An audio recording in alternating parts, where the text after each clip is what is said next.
Okay, in this video we're going to take a little spin around the employee management part of Rinkware, and we're already on the employee manager homepage, which is basically shows the employee accounts that are already set up. We're going to go ahead and create a new employee account just to show you how easy it is. We're going to make Mike Allen an account here, so it's MA. We're just going to make up an address for him real quick and give him a password. With this email address and password, they can log into the employee portal and view their schedule remotely. There's some other features they can do. We'll talk about those here in just a second. We'll give him an hourly pay rate of $8 an hour and say that he can only work 30 hours a week.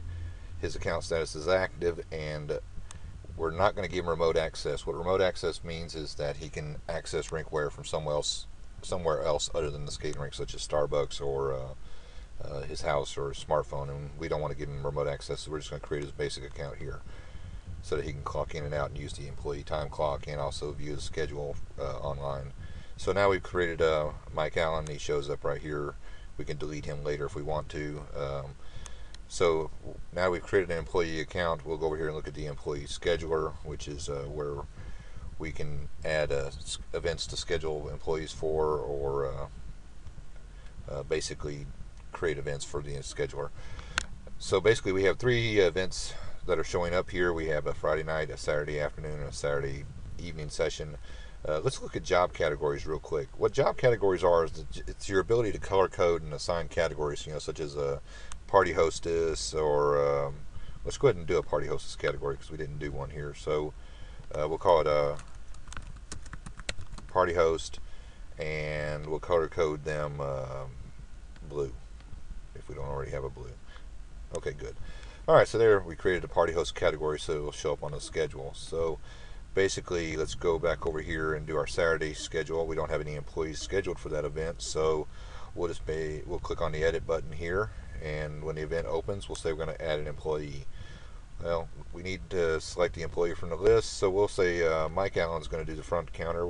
He'll be in charge of admissions. He's going to work the entire event and clock in up to 5 minutes early. So it's that easy to schedule an employee. Now you remember the party host we just did a minute ago. We'll go ahead and let Darshell be our party host here, and we'll click the party host category. Same thing, she's going to be the party host for the entire event. Click add employee, and there she is. Now if we want to go back and change something up, and we want to break the schedule up or something like that, if you just click the employee, it brings them back up, and you can make changes wherever you want to. If we want her to only be party host until 4, then we can take and save the changes, and she'll only be party host until 4, and we can schedule another employee to take and be a replacement for her on the event. So we'll just go back to the event and say edit here, and we need to add somebody else to be party host from let's see, we need somebody. Let's pick somebody else to be. We'll let Aaron be party host from, say, 4 p.m. until 6 p.m. I forgot to select party host. There we go.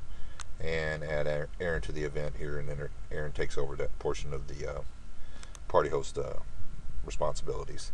So it's that easy to add employees and add events to your schedule, and it's all quick and easy, and they can check their schedules remotely using the web portal from your employee's website.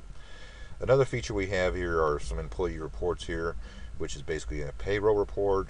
It runs from whatever date range you want to create in reference to running your report. We'll just use what's already here, and we're going to do all employees. And if they're using a time clock, it shows you what times they've clocked in and clocked out.